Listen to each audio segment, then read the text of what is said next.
पास है जो एक्सरसाइज हमने 6B की है उसमें भी ये बात आ रही थी। तो ग्रेडियंट हमने बात की है कि दो तरीके से है।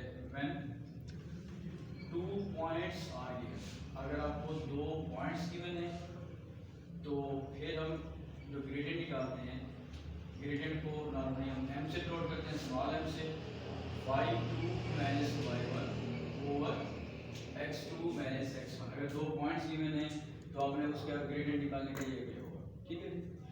लेकिन अगर आपके पास when an equation is given, अगर आपको इक्वेशन गिवन है तो फिर क्या करते हैं, और ये काफ़ी सारे 2-3 क्वेश्चंस हैं इसमें जहाँ पे इक्वेशन गिवन है और वो कहते हैं इसका ग्रेडियंट फाइंड आउट करें। तो फिर हम क्या करेंगे, form y is equal to mx plus c। तो जो कोफिशिएंट ऑफ x होता है उसी को हम ग्रेडियंट कहते हैं।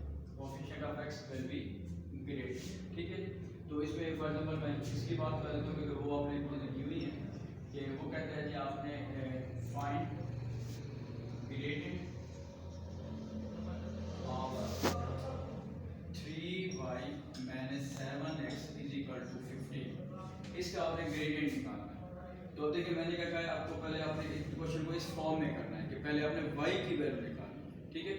तो 7x को उधर ले जाते हैं तो that will be 3y is equal to 7x plus 15। लेकिन बाद में ना यहाँ तो छोड़ देते हैं कंफ्यूज हो गए, तो वो समझते हैं कि x का कोफिशिएंट आ गया और ये ग्रेडियंट हो गया। लेकिन ग्रेडियंट आपको जो आपके पास है वो तो y in terms of x, आपने y की वैल्यू निकालनी है, y के बाद ही आपके पास आएगी। तो y कैसे निकलेगा, अगर आप 3 को डिवाइड करेंगे, y इज इक्वल टू हमें जो 3 है उसको मैं बोथ साइड्स पे डिवाइड कर रहा हूँ तो ये आंसर आ जाएगा 7/3। तो the gradient of this equation will be 7/3। एक तो ये मेन चीज़ है जो कि इस इक्वेशन में साइज में ये चीज़ आपके पास आ, ठीक है। नेक्स्ट आपके पास इसी को मैं आगे बात कर लेता हूँ, एक equation of a straight line, equation of a straight line. अगर फॉर एग्जांपल कोई, और हमने ये बात की हुई है कि स्ट्रेट लाइन होती है वो 4 किस्म की होती है, हॉरिजॉन्टल, वर्टिकल और डायगोनल। अगर हॉरिजॉन्टल लाइन है तो जो हॉरिजॉन्टल लाइन होगी, अगर मैं x एक्सिस बना रहा हूँ और ये y एक्सिस बना रहा हूँ, वो हमेशा x y एक्सिस को कहीं पे करेगी। तो अंडरस्टूड है उसकी जो इक्वेशन बनेगी, लेट करते हैं मैं इसको अगर a का नाम दे रहा हूँ या c का नाम दे रहा हूँ, तो y is equal to c, ये उसकी इक्वेशन बनती है, ठीक है, जहाँ पे वो y को करते हैं। ये है जी वर्टिकल लाइन।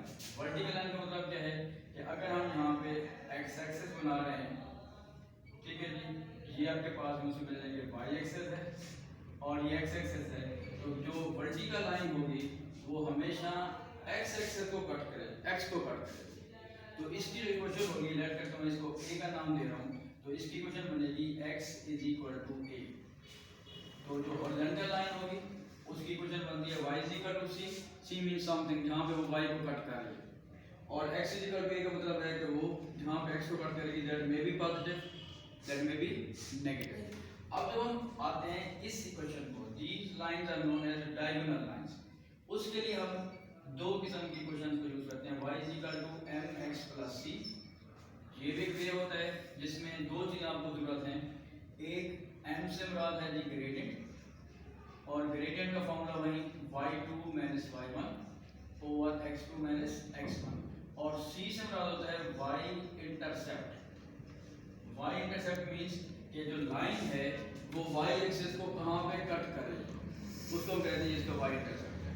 तो एक तो ये क्वेश्चन निकालने का तरीका है, और दूसरा जो है मैं और का फॉर्मूला इस्तेमाल कर रहा हूँ, ये दोनों मेथड इस्तेमाल होते हैं, y minus y1 is equal to m x minus x1।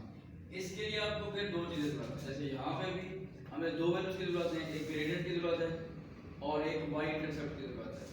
इधर भी आपको एक ग्रेडियंट की जरूरत है, y2 minus y1 over x2 minus x1 से कर सकते हैं, और फिर एक आपके पास पॉइंट की जरूरत है, उसके कोऑर्डिनेट्स को हम x1 और y1 कहेंगे।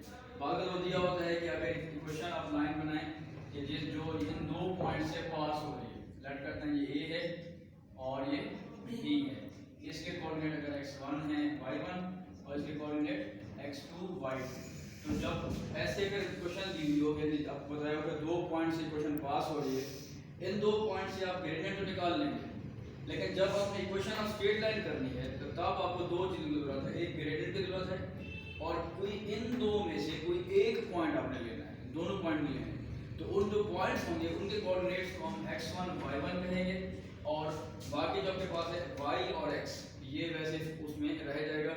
इस तरह आपके पास ये equation of a straight line आ जाती है। हाँ जी, क्लियर है जी। तो मेन एक्सरसाइज जो 6C है हमारे, तो उसमें ये कुछ चीज़ें हैं जो मेन इंपॉर्टेंट आ रही हैं। हाँ, इसको नोट कर लें। इसमें एक चीज़ और आप ध्यान में रख लीजिएगा, कहीं पे वो आप हो सकता है वो हम पीछे वैसे पढ़ चुके हैं, लेकिन क्योंकि एक्सरसाइजेज होती है कि अगर आपके पास फिर वही बात कि दो पॉइंट्स दिए हुए हैं और वो कहता है कि इसका आपने डिस्टेंस निकालना है, ये है पीछे वाला टॉपिक, लेकिन कहीं पे भी आ सकता है कि लेंथ ऑफ ए बी, तो इसका फॉर्मूला क्या पढ़ा था जब हमने कि ए बी का फॉर्मूला आपके पास है x2 minus x1 whole square plus y2 minus y1 whole square और होल स्क्वायर। तो ये चीज़ें भी अप्लाई हो सकती हैं। क्लियर है बात ये? तो बेसिक आपके पास आप समझो, हमने तीन टॉपिक्स मेन पढ़ लिए हैं, एक ग्रेडियंट की बात कर रहे हैं, इक्वेशन ऑफ स्ट्रेट लाइन की बात कर रहे हैं और डिस्टेंस या लेंथ ऑफ टू पॉइंट्स कर रहे हैं। हाँ जी, ठीक है बेटा।